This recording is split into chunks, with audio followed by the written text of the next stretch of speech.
Bonjour à tous, je vais vous parler du profil d'Infotel. Infotel, le partenaire de référence de la transformation digitale. Donc notre mission, c'est, ça a toujours été et ça va continuer à être l'accompagnement de la transformation digitale du système d'information des grandes entreprises dans la performance et l'innovation. Donc c'est ça notre mission depuis le début. Donc notre profil, c'est d'abord performance pérenne. Donc quand on a créé la société en fin décembre 79, ce qui ne nous rajeunit pas, donc il y a un peu plus de 42 ans, on a voulu innover en faisant une société de qualité, une société de technologie, une société de proximité, et ces valeurs sont toujours les valeurs de la société. Et on voulait aussi faire une société rentable, et c'est ce qu'on a fait, sans parler de cette année, je vais déflorer le sujet, mais depuis le début, on a toujours fait des exercices bénéficiaires, et on entend bien continuer sur cette lancée. Donc on a commencé Infotel à Paris, hein, et dans les années 80, l'informatique était surtout parisienne, et ensuite on s'est étendu à la fois en national et en international. Aujourd'hui,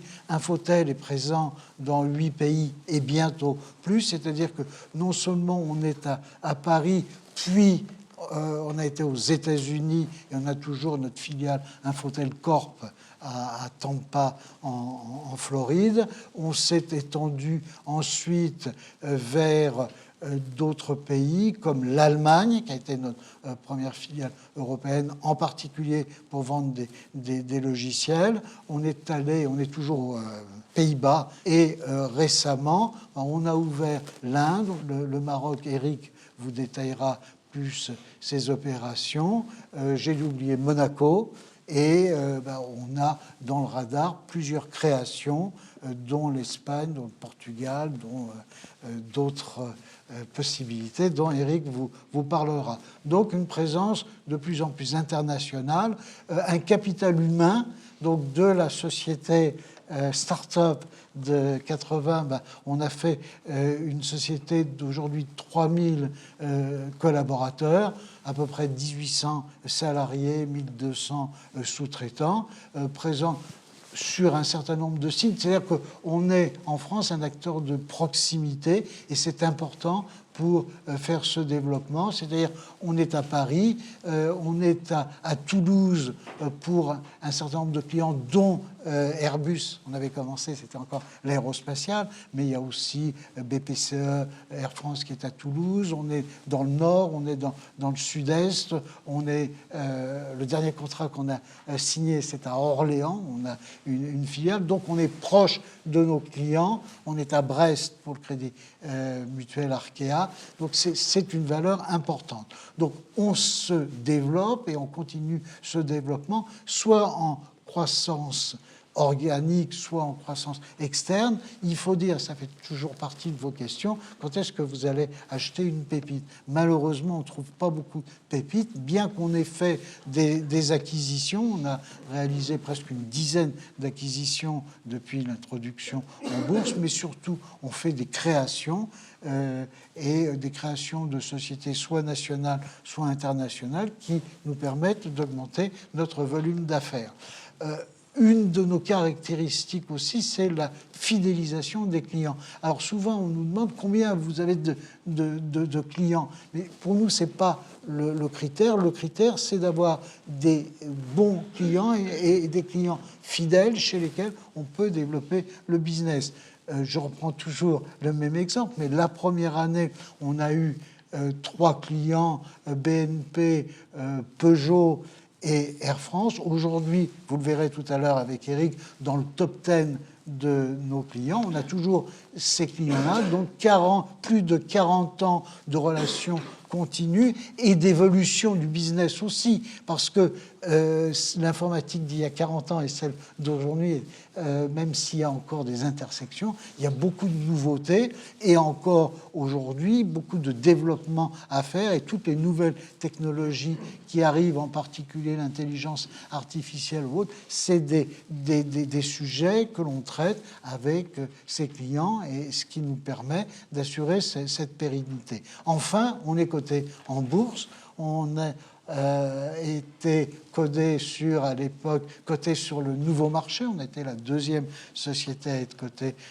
en euros sur le nouveau marché. Donc c'était le 21 janvier 99 à un cours de 26,83 et une capitalisation qui était de 31,25 millions d'euros. Aujourd'hui, on a une capitalisation de 385, peut-être un peu plus ce matin. Donc on a multiplié par un peu plus de 12 la capitalisation boursière de notre société. Voilà le profil. Alors, quelles sont aussi les recettes à l'intérieur? Alors ici, ça fait gélules et médicaments. Donc, on va regarder un certain nombre de médicaments qui nous permettent d'accélérer les caractéristiques de notre modèle. Bon, j'ai déjà dit croissance et rentabilité. Depuis le début, on a toujours été rentable, on a toujours cru et on continue à avoir une croissance parmi les plus élevées du marché. On parlera de cette croissance tout à l'heure. D'abord, ensuite, la complémentarité. On a toujours eu, et depuis le début, des logiciels et du service. Les premiers contrats qu'on a fait chez ces 3 clients que je citais tout à l'heure, c'était autour d'un logiciel qui était un logiciel relatif aux bases de données et de la mise en place de ces bases de données, logiciel que Bernard avait écrit à l'époque qui s'appelait Dialogue, et ce qui nous a permis d'abord de vendre du logiciel et d'avoir des licences, ensuite de faire du service. Et les premiers gros projets qu'on a eus, comme le projet de la centrale d'achat du groupe Projet, c'était aussi bâti autour de ces logiciels. Donc on continue à avoir cette dualité, et Eric vous montrera les chiffres tout à l'heure.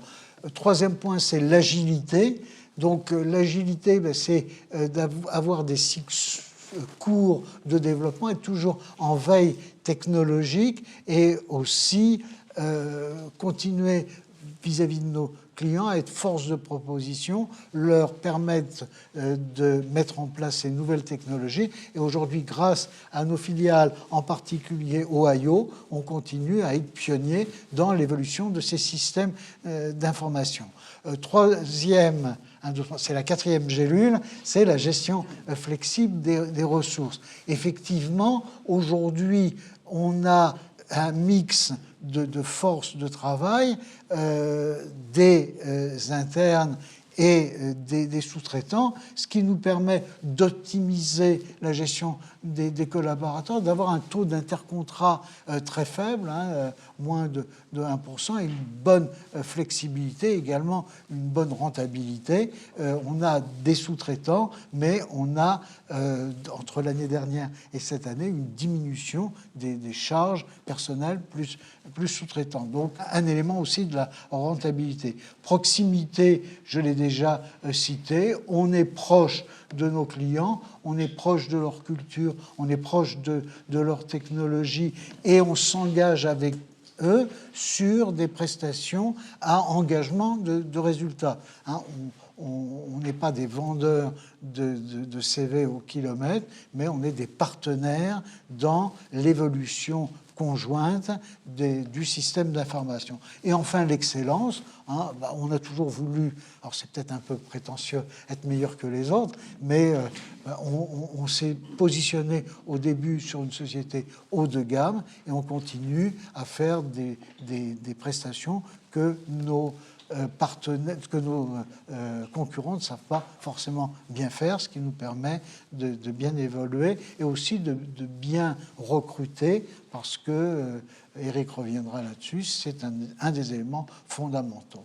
Donc croissance et rentable, on a un beau graphique à vous montrer. Donc si on regarde entre 2013 et 2022, vous voyez à la fois la croissance du chiffre d'affaires pour arriver donc cette année à dépasser les 300 millions d'euros de chiffre d'affaires, et également une rentabilité qui approche, dépasse les 10%. On commentera ça tout à l'heure. Bien sûr, il y a eu un trou au moment du Covid, un Covid qui a secoué beaucoup de gens et qui nous a permis aussi de voir qu'on pouvait travailler et continuer de travailler avec 100% du personnel à la maison.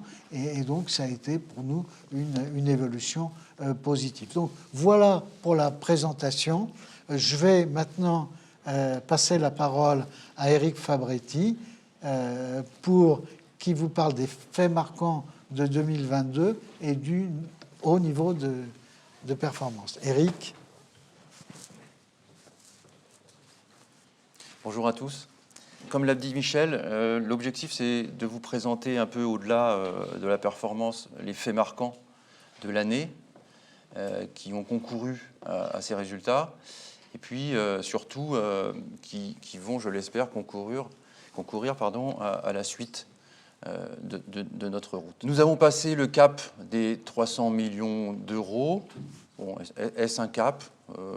Psychologiquement, pour nous, c'est satisfaisant. C'était partie des objectifs forts qu'on s'était fixés. Ce qui est intéressant, au-delà des 14% qui surperforment le marché, donc bien sûr, on est très satisfait. C'est surtout la participation également à cette croissance des logiciels, dans une moindre mesure par rapport aux services. Néanmoins, nous avons une croissance intéressante sur les deux pans de nos métiers. Comme l'a dit Michel, la performance a été boostée essentiellement par des clients fidèles, des clients sur lesquels nous massifions nos activités et qui du coup nous assurent un niveau de croissance, un effet levier fort. Au-delà de la barrière des 300 millions d'euros franchis, nous avons franchi le cap des 50 millions d'euros chez Airbus, qui nous consolide dans les acteurs majeurs chez ce client-là. Comme beaucoup de SN en France, nous sommes portés par les banques, voilà, qui sont et restent des gros consommateurs de prestations informatiques. Je ne sais pas si ça vaut le coup de revenir là-dessus, vous le savez tous, hein, on l'a dit, les banques aujourd'hui, c'est un système d'information, une banque aujourd'hui, c'est un système d'information, avec énormément d'innovation, énormément de progression, et on participe fortement à ces évolutions dans les grands comptes que vous pouvez voir ici. Michel a parlé de clients tout à l'heure, alors si on doit donner un nombre de clients, je les ai comptés il y a 2 semaines, il y en a 250. Vous voyez, c'est... alors, à peu près de toute taille, c'est essentiellement des grands comptes. On a un vrai potentiel à en développer certains, qui sont aujourd'hui des grands pourvoyeurs pour certains de nos concurrents. Je pense à Enedis, qui ne devrait pas tarder à rentrer dans le top 10. Je pense à la SNCF, qui sont des grands comptes qui nous laissent encore du potentiel de développement. Alors, ce n'est pas si simple parce qu'on ne peut pas être partout. Quand on se développe chez Airbus et dans la banque, eh bien, ma foi, vous connaissez la pénurie de ressources qu'on connaît dans notre métier. Il faut choisir ses combats. Et quand vous êtes embarqué dans un partenariat fort avec des grands clients, ils sont quelque part un petit peu des clients prioritaires. Donc ça, on essaye d'arbitrer un peu, de répartir. C'est ce qu'on a fait notamment avec la SNCF et Enedis. Et j'espère que la prochaine fois qu'on vous parlera, on aura Enedis dans ce top 10. La performance, la croissance, c'est bien, mais on a deux objectifs majeurs, c'est la croissance et la rentabilité. L'un ne va pas sans l'autre. Donc comment on peut agir sur cette rentabilité? On a aujourd'hui un pricing power qui existe, que l'on fait jouer. Ce pricing power, il est sur plusieurs axes. Donc il est sur l'augmentation du tarif nominal, donc simplement de la négociation commerciale. Et cette négociation commerciale, aujourd'hui, elle est facilitée avec l'inflation. C'est-à-dire qu'on se sert énormément de l'argumentaire de l'inflation pour pouvoir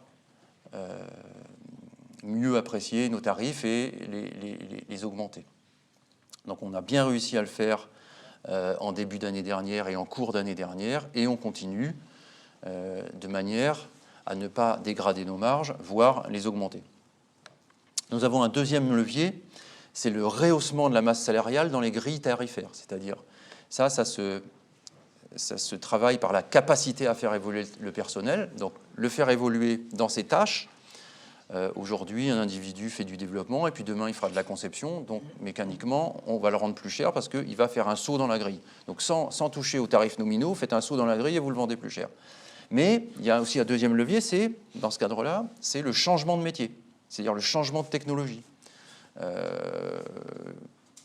qui vous fait passer d'un informaticien qui développe, qui conçoit, à un expert. Donc ça, on travaille sur notre capacité à faire évoluer les gens et à les faire monter dans l'échelle de valeur qu'ils peuvent produire en clientèle. Et puis le troisième point, c'est l'accroissement de la productivité par la maîtrise des process. Je crois qu'on n'en serait pas sur ces taux de rentabilité et sur cette satisfaction client si l'on ne maîtrisait pas nos process, mais la maîtrise des process passe par une révision permanente de vos process qui doivent s'adapter à des environnements. Et puis, il y a des nouveaux clients, des nouveaux projets où vous arrivez et les process, là, ils restent à optimiser. Donc, on a toujours ce levier d'optimisation des process qui fait qu'on va accroître notre productivité et par conséquent, notre rentabilité. Donc, capacité à maintenir et améliorer nos marges, capacité à se développer par une très bonne dynamique commerciale solide avec une demande qui est toujours soutenue dans les grands comptes pour accompagner cette transformation. Des équipes commerciales éprouvées, solides, pérennes. On a un taux de turnover très très faible dans nos équipes commerciales et dans nos équipes en termes de management. Quand je dis très faible, c'est epsilonesque. Et donc ce sont des gens qui connaissent bien nos clients, tant sur le discours commercial à appréhender que sur leur métier, que sur leur stratégie, leur technicité et leurs souhaits. Donc cette dynamique commerciale continue à exister dans notre métier, notamment toujours sur ce premier trimestre. Alors, ce qu'on a voulu vous montrer là, on va vous montrer deux références. On va vous parler de deux références, et puis ensuite, on vous parlera des faits marquants qui vont nous projeter, j'espère, dans une dynamique encore plus positive. Nous avons, dans notre métier, si je résume un peu le service, on fait ce qu'on appelle du run et du build. Je ne sais plus qui m'a posé la question, je crois chez vous, Ghislaine, sur le run. Donc, qu'est-ce que le run, qu'est-ce que le build? Le run, c'est l'entretien d'un parc applicatif existant, d'accord, c'est-à-dire maintenance, petites évolutions, intégration du réglementaire, tout ce qui est correction du perfectible, amélioration, etc. Et puis le build, ce sont les projets. Dans ce build, on y met l'innovation et tous les nouveaux projets. On a fait un focus sur la Banque de France. Alors, plus que le projet Banque de France, c'est le centre de service Banque de France. Banque de France, on a aujourd'hui à peu près 200 collaborateurs qui interviennent pour la Banque de France. Et à la Banque de France, on a beaucoup de run et du build. On est vraiment sur un socle où on est installé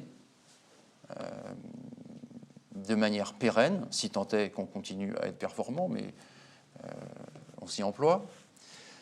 Donc l'enjeu, c'est d'accompagner le client dans sa transformation. C'est-à-dire qu'on connaît bien son système, on connaît bien ses applications, donc il nous sollicite, au-delà du run, également pour le build. Voilà, j'ai dit 200 personnes, vous voyez, c'est 230 exactement actuellement. On a 4 grands périmètres applicatifs, on a 4 centres de services, en fait, 4 grandes directions de projet, et on vient de re-signer, donc ce sont des contrats pluriannuels, hein, nous avons signé en juin 2022, renouvellement pour 4 ans. Bon, je passe outre le périmètre, hein, je ne vais pas tous vous les énumérer, mais vous voyez à peu près dans quel domaine on travaille. Donc les facteurs clés du succès, c'est toujours les mêmes. Les facteurs clés du succès, c'est ce qu'a énuméré Michel tout à l'heure. C'est une direction de projet qui capitalise sur le savoir du client. quand vous avez des équipes managériales et techniques qui connaissent mieux le système d'information que le client lui-même. Je ne vais pas dire que c'est souvent le cas, je ne vais pas offenser nos clients, ce n'est pas le sens du propos, mais c'est très satisfaisant pour le client aussi d'avoir des experts qui l'accompagnent et qui puissent le rassurer dans son quotidien, dans le fonctionnement et le maintien opérationnel de ces systèmes et dans l'innovation que l'on peut lui proposer. On a une organisation sur site, hors site. L'organisation sur site est là pour apporter la proximité. L'organisation hors site est là pour alléger les loyers du client et puis pouvoir nous-mêmes gérer nos ressources en propre.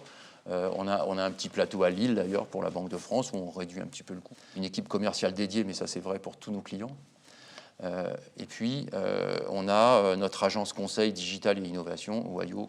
La deuxième référence, on a souhaité vous la présenter pour illustrer l'innovation et ce qu'on peut apporter au client en plus de la gestion de son patrimoine applicatif. Donc, chez Arkéa, on a également un gros centre de service qui se trouve à Brest, où on fait du run.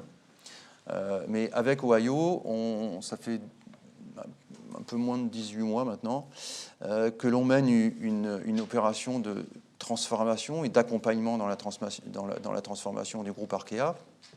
Donc on accompagne les équipes PINO. Donc PINO, c'est la DSI en fait. Hein. C'est projet, innovation et organisation. Donc cette transition, elle a un planning et va s'étaler jusqu'à fin 2024. Alors qu'est-ce que ça veut dire transformer l'organisation agile, produit à l'échelle? Je ne sais pas si ça vous parle, mais les clients aujourd'hui se sont organisés en mode produit.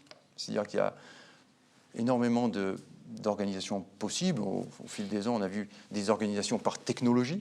C'est-à-dire qu'il y a des groupes qui vont travailler sur le Java, des groupes qui vont travailler sur le mainframe, des groupes qui vont travailler sur le décisionnel. Donc en fait, on a des technologies qui sont transverses au métier. C'est une organisation qui a existé, que je réprouve à 200%, parce que lorsqu'on crée comme ça des pôles technologiques, on scinde, d'accord, et puis finalement, la finalité, c'est de faire un produit applicatif qui va servir les métiers. Et lorsqu'on est organisé comme ça, il y a souvent tendance à avoir, on se repousse un peu les responsabilités, quoi. C'est-à-dire, c'est pas moi, ça marche pas, c'est moi, c'est toi. Donc aujourd'hui, la tendance sur le marché, c'est ce qu'on appelle l'organisation en mode produit. Donc les clients sont organisés en ligne métier, d'accord. L'assurance vie, la banque de détail, les contrats d'assurance de personnes, les contrats d'assurance vie. Donc, dans cette ligne métier, l'objectif, c'est de fournir des systèmes d'information qui vont servir globalement le métier. Et là-dedans, il y a un certain nombre de technologies, des experts différents, etc. Donc, on accompagne le client à s'organiser en mode produit et de travailler en agile. Travailler en agile, je ne sais pas si vous maîtrisez ces choses-là, l'agile, c'est l'opposition au mode tunnel. En fait, l'agilité, c'est de produire des petits morceaux de projet, c'est-à-dire je pars sur un projet applicatif, je vais commencer à fournir un petit morceau qui va avoir un certain nombre de fonctionnalités, et puis j'enrichis. La finalité de cette méthodologie de travail, c'est de ne pas rentrer dans un effet tunnel où je dis au client, voilà, je vais te faire ton logiciel, rendez-vous dans 2 ans, je te livre. En 2 ans, le monde a changé, le réglementaire est arrivé, les gens ont changé d'avis, et en bout de course, il y a de fortes chances d'avoir un truc qui ne correspond pas du tout à ce que vous voulez. Alors que si vous travaillez en pas à pas, en fait, en étant agile avec le client au quotidien, au fur et à mesure que vous faites des petits morceaux, vous intégrez le monde qui change, les nouvelles technos, vous intégrez le réglementaire, etc. Et le produit à l'échelle, c'est comment moi je suis agile sur mon produit, mais je m'intéresse également aux autres produits à côté qui viennent concourir au fonctionnement de mon produit. J'ai un produit assurance vie. Mon produit assurance vie, il va travailler avec le référentiel client, il va travailler avec le référentiel produit, il va travailler avec un référentiel en termes de paramètres. Donc c'est comment moi, quand j'avance dans mon projet, les autres avancent au même rythme que moi. Parce que ça, c'est une des problématiques des grands systèmes d'information, c'est la coordination des actions. Et donc ces méthodologies font que on va être amené à avoir une informatique d'entreprise qui fonctionne. Ça, c'est la grande problématique des clients qui existent depuis que que Bernard et Michel ont commencé. C'est comment j'obtiens une informatique d'entreprise et pas une informatique par service, une informatique morcelée. Les chiffres clés, ce projet-là, c'est 200 000 jours hommes. Chez Arkea, il y a 25 factories. Une factory, c'est une équipe de 80 à 100 personnes à peu près qui travaillent pour le développement de nouveaux projets. Donc il y a 25 factories et il y a plusieurs sites de delivery en France. Donc on a un contrat sur 3 ans, on a des consultants qui les accompagnent. On a progicialisé cette méthode-là. On a fait un petit logiciel, un petit outil aujourd'hui qui ressemble à un gros POC, voilà. Il est petit mais il deviendra grand, qui encapsule tout ce savoir-faire. C'est-à-dire que toute la méthode, toute la mesure est encapsulée là-dedans. Donc la direction d'Arkea a en permanence des tableaux de bord où en fait il a le degré d'avancement de ses projets et le degré de maturité de ses équipes. Ce qui est intéressant, au-delà de l'espoir d'en faire un logiciel qu'on pourrait vendre, c'est que l'on a encapsulé dans quelque chose de palpable de la méthodo et du savoir-faire. C'est toujours été la volonté de beaucoup de cabinets de conseil, c'est comment je montre au client que je sais faire au-delà de slideware, quoi. Donc quand vous venez avec un outil, on dit voilà, nous on vous accompagne, on va faire avec vous, et en plus on va vous donner des outils de mesure pour que vous puissiez avoir une valeur probante du travail qui est fait. Oyo, puisqu'on en parle, a fait une année remarquable et nous ont bien accompagnés dans notre croissance, parce qu'au-delà du chiffre intrinsèque qu'ils font, ils nous accompagnent remarquablement dans l'accompagnement sur plusieurs projets et ils nous génèrent du business. On a monté une offre de formation, on a une formation qualifiante pour des jeunes ingénieurs là, dans l'apprentissage du métier, en termes de management de projet, de conception et d'agilité. Oyo est bien en place et fait vraiment partie intégrante de notre business global et nous accompagne bien dans notre développement.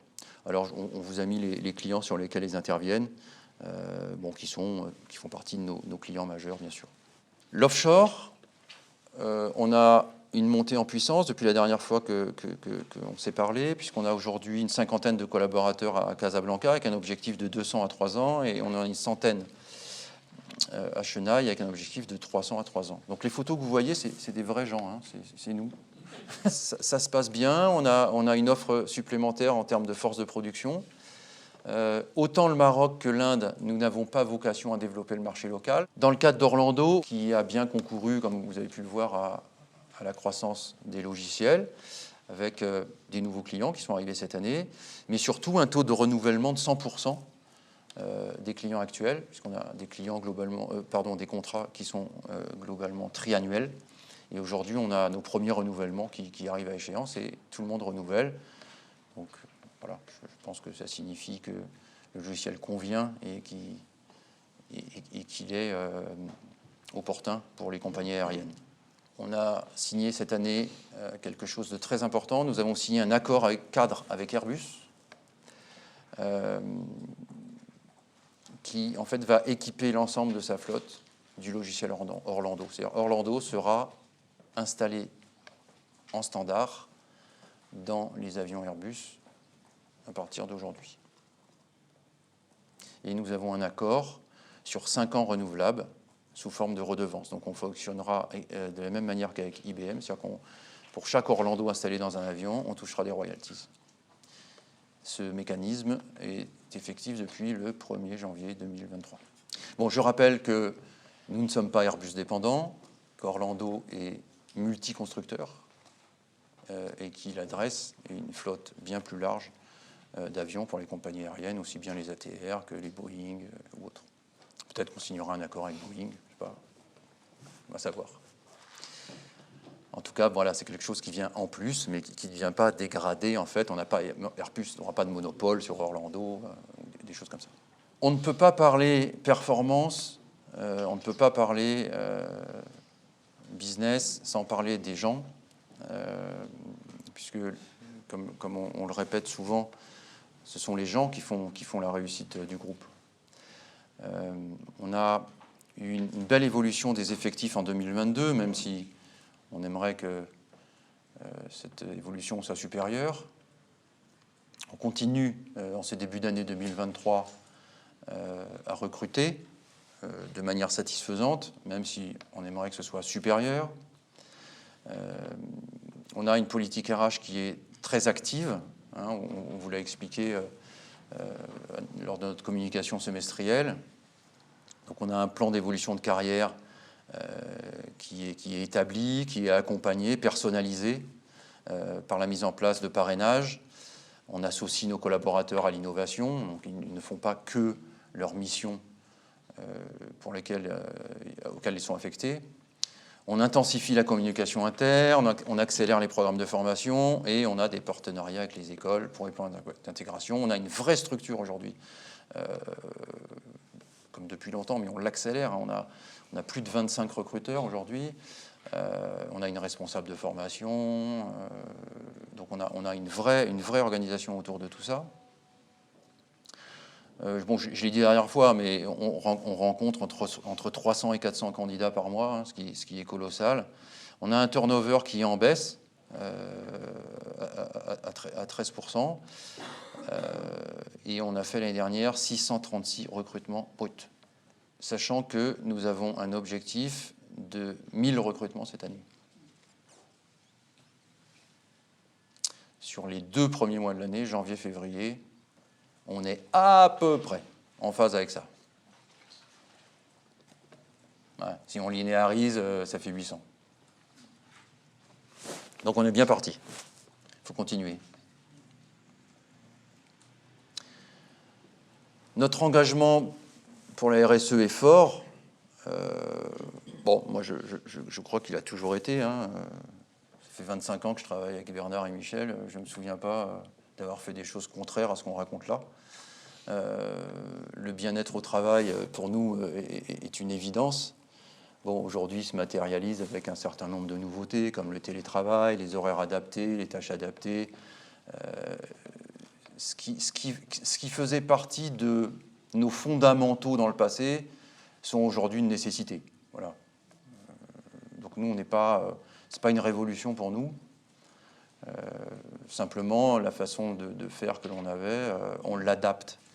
On a toujours eu une stratégie d'évolution en interne avec énormément d'embauches de jeunes qu'on faisait progresser. Ça subsiste. Donc pour faire progresser les gens et les garder à terme, le bien-être au travail est une évidence. Alors concrètement, bon, on a un pacte télétravail assez souple. Sans grande vérité, certains 2 jours, d'autres 3, ça peut aller jusqu'à 4 parfois. On a quelque chose d'assez adapté à chaque contexte et aux individus. Les animations et événements extra-professionnels, bien sûr, comme tout le monde, on en fait. On a rénové l'ensemble de nos locaux au niveau national. Les gens travaillent dans des cadres très agréables. On a mis en place un système de crèche et on a une organisation en agence à taille humaine qui permet la proximité. On revient toujours sur cette éternelle proximité qui est nécessaire vis-à-vis des clients, mais aussi vis-à-vis de nos collaborateurs. L'intégration et la formation, je ne vais pas revenir dessus. Un point fort, c'est qu'on a mis en place une plateforme d'e-learning en interne, qui est une plateforme d'e-learning gratuite, où les gens peuvent, sur lesquelles les gens peuvent s'inscrire. Alors il y a un panel de formation très très large. Bon, pour ceux qui connaissent, c'est la plateforme de formation LinkedIn. Donc ça va des métiers de la banque, des métiers de l'industrie, aux technologies. Nos collabs, ils n'arriveront pas au bout des formations possibles. Donc il y a 2 choses. Il y a les formations en libre service, où ils peuvent aller en dehors de leurs horaires de travail, à leur guise. Et puis, il y a les formations que l'on va administrer via cette plateforme, où là, ils vont à des sessions de formation pendant leur temps de travail, comme s'ils allaient à une session en présentiel. Donc ça ne veut pas dire qu'on va arrêter les sessions en présentiel. On continue nos sessions de formation en présentiel sur les sujets qui sont pour nous fondamentaux et qu'on continuera à faire. Mais en revanche, ces choses-là vont en plus nous apportent en fait une possibilité de former les gens vite sans avoir à constituer des supports de formation supplémentaires, etc. Donc on va plus vite et puis on pourra les former plus. La lutte contre les discriminations, ça fait partie de nos évidences. L'égalité homme-femme, même si on fait un métier où il n'y a pas beaucoup de femmes, on aimerait bien qu'il y en ait plus à la sortie des écoles. On a mis en place un plan handicapé, une charte pour les seniors, et on intègre les jeunes avec un fort recours au contrat d'apprentissage. La protection de l'environnement, on a déjà parlé, c'est une réalité. On a une offre Green IT, on a déjà parlé, qui concourt à moins consommer et à faire moins tourner les machines. On recycle nos matériels, on limite nos consommations, etc. Donc tout ça, il y a un plan, c'est suivi, il y a des process, il y a des gens qui s'en occupent, on a un responsable qualité et respect de l'environnement qui gère ça au quotidien. Je vais laisser la parole à Bernard Laforêt pour les résultats financiers du groupe. Merci. Bonjour, je vais commenter nos résultats financiers 2022 qui, comme vous allez le voir, sont assez limpides et ne nécessitent pas d'explications très compliquées. Alors, ce que vous voyez, c'est que les charges personnelles ont progressé, mais relativement peu, alors que les charges externes ont progressé beaucoup plus. C'est signe que notre effectif de salariés a augmenté, mais pas trop, alors que notre effectif de sous-traitants a beaucoup plus augmenté. Et d'ailleurs, dans l'augmentation de l'effectif salarié, il y a pas mal d'alternants, c'est-à-dire de jeunes qui sont en apprentissage et en contrat de pro, qui seront pour la plus, à moitié, à 50% à peu près, on est à 46 actuellement, recrutés par nous et qui rentreront dans notre effectif le plus productif, sachant qu'ils sont productifs et qu'ils produisent. C'est notre but. Donc là-dessus, vous avez un EBITDA qui progresse nettement puisqu'il passe de 11,4% à 12,9%. Et la progression est un peu moins faible en pourcentage du CA pour le résultat opérationnel courant, entre autres parce que les dotations aux amortissements et provisions ont progressé, mais ont progressé en proportion de tout le reste de la croissance, en particulier des produits, puisque c'est là qu'on a les provisions les plus conséquentes. Ce qui nous fait donc un résultat opérationnel courant de 9,9%. Oh, on voulait atteindre les 10, mais pas tout à fait. Le résultat opérationnel donc est de 29,8 millions d'euros, avec un léger résultat financier qui est en progression et qui va progresser encore, évidemment, maintenant que les taux d'intérêt remontent. Comme nous ne faisons pas d'investissement risqué, c'est surtout du dépôt à terme, etc.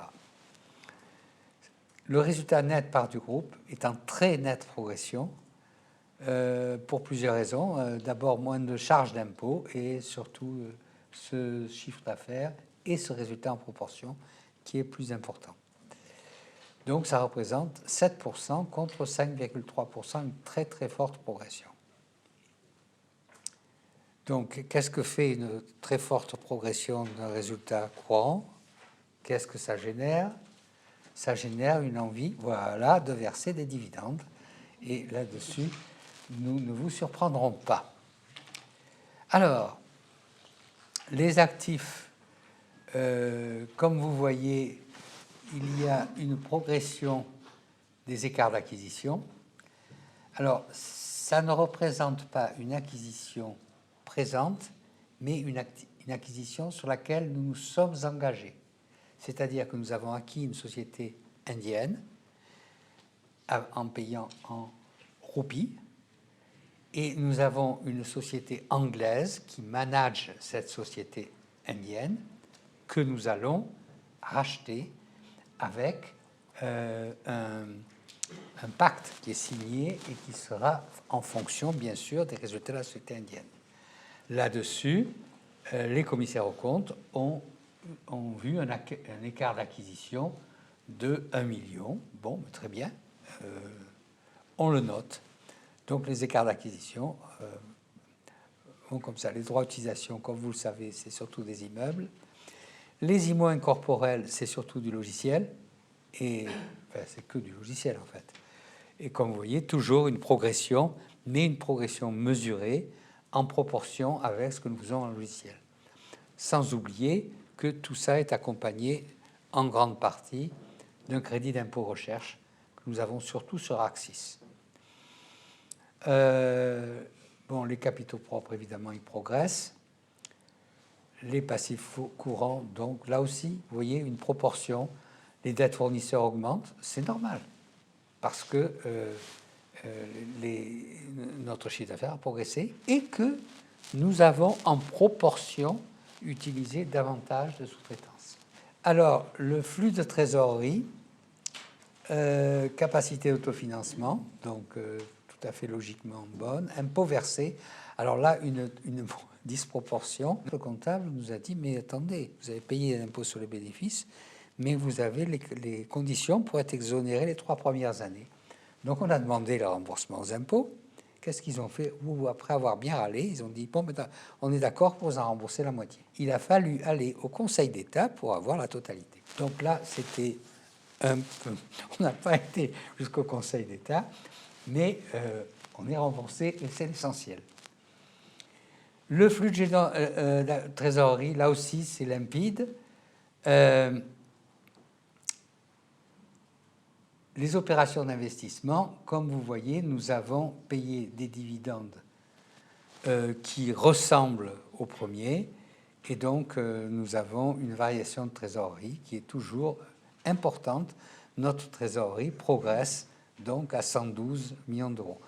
Je dirais que tout ça, ça s'explique par la progression de l'activité et d'autre part le fait que nous faisons relativement un peu plus appel à la sous-traitance, chose que nous faisons tout pour inverser dans nos plans futurs, mais qui visiblement n'a pas nui à notre rentabilité.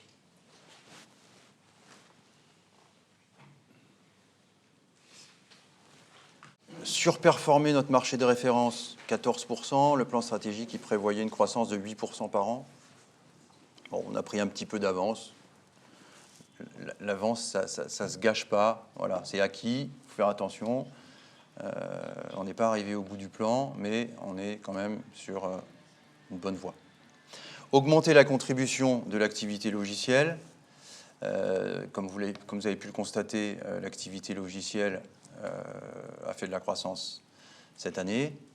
On est plus ambitieux que ça, puisqu'on s'était fixé comme objectif de doubler l'activité logicielle sur la période du plan.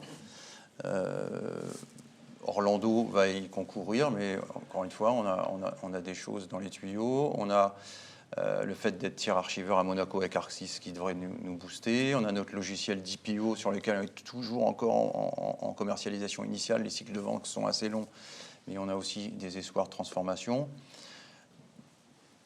Voilà, on est sur le chemin de la progression, même si on aimerait que ça aille un petit peu plus vite. Autant sur les services, ça va vite, autant sur les logiciels, c'est un peu plus lent, mais ça reste bien sûr une stratégie et une volonté forte. Déployer une politique RH dynamique et attractive. Donc, je l'ai dit tout à l'heure, nous avons l'objectif de recruter 1000 personnes. Notre taux de turnover de 13% l'an dernier semble se stabiliser en ce début d'année. Je dis semble parce qu'il est encore un petit peu tôt, mais on a un turnover qui reste très raisonnable en ce début d'année, donc dans cette tendance. Nous avons été jugés 6e dans le top 25 des meilleures équipes dirigeantes. On garde cette politique RH dynamique, de proximité, et on fait tout pour transformer, comme l'a dit Bernard notamment, le nombre de contrats d'apprentissage que l'on a chez nous. Le taux de transformation, il est à peu près de 50%. Donc on travaille à améliorer ce taux de transformation qui nous permettra d'embaucher nos talents de demain. Le développement international, donc vous avez vu la montée en puissance des centres offshore.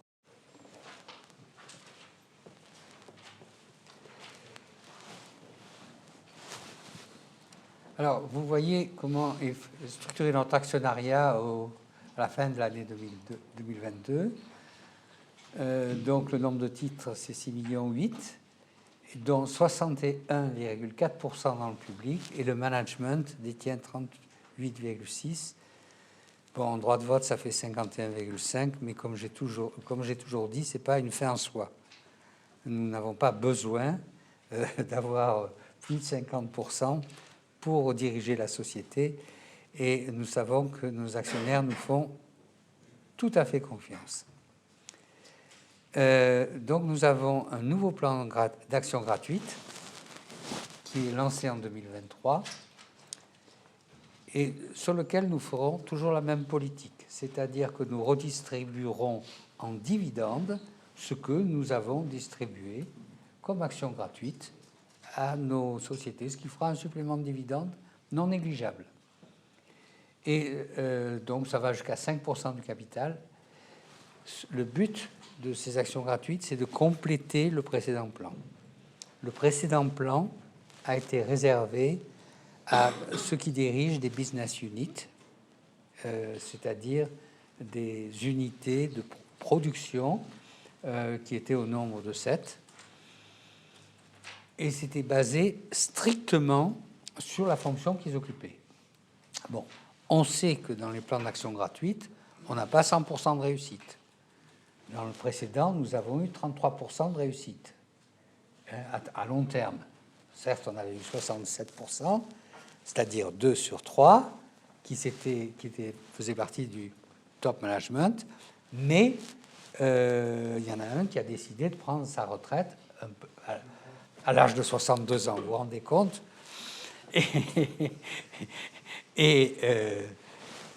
Donc, il est d'ailleurs remplacé par quelqu'un de très grande valeur qui est une des bénéficiaires de cette nouvelle, de ce nouveau lot d'action gratuite. Donc, ce lot d'action gratuite est venu complémenter le premier, dans la mesure où dans le premier, il y a des gens qui, tout en appréciant beaucoup d'avoir des actions gratuites, préféreront partir avant d'occuper des fonctions de direction générale dans la société. Donc, on prépare une nouvelle vague encore plus jeune, et pour le bien de tout le monde, plus féminine aussi, hein, il ne faut pas négliger ça, qui va jouer un rôle important, nous le savons, dans la société. Donc, ce n'est pas comme on avait fait avec des stocks options, c'est vraiment dirigé vers des gens dont nous savons qu'ils vont occuper des postes très importants, encore plus importants que ceux qui occupent déjà. Alors, donc, nous prévoyons un dividende de 2 € proposé au titre de 2022. Il est logique en termes de ce que nous avons fait comme bénéfice et il peut représenter une nouvelle base sur laquelle nous ferons les incréments pour les actions gratuites. Donc, ça, c'est... on préfère les distribuer plutôt que d'avoir à racheter nos actions pour les donner en action gratuite. Ça coûte le même prix, mais c'est beaucoup plus efficace. Et ça réjouit davantage les actionnaires. Et ça ne vexe pas de président. Les caractéristiques boursières du titre. Donc, ce que vous pouvez observer sur la courbe de gauche, où il y a des volumes, c'est que les volumes, pour l'instant, en ce moment, sont plutôt bas. Nous avons beaucoup d'investisseurs, surtout institutionnels, et relativement peu d'actionnaires privés, lesquels, pour l'instant, gardent leurs actions, donc il n'y a pas trop de liquidité en ce moment. Mais il n'y a pas de raison que ça dure aussi longtemps que ça. Le titre n'a pas trop bougé dans toutes les circonstances que nous avons eues ces 12 derniers mois, puisqu'il il avait varié entre 47 et 58, ce qui pour une mid-cap est tout à fait raisonnable. Et donc, notre listing sponsor, c'est Gilbert Dupont. Et les analyses qui nous couvrent, c'est que vous connaissez bien, puisque vous êtes parmi nous. Voici la liste. Donc en tout cas, ça illustre que nous avons toujours eu une politique de distribution de dividendes qui, au fur et à mesure que notre trésorerie progressait, devient plus généreuse. Et notre générosité est sans égale lorsque nous distribuons des actions gratuites.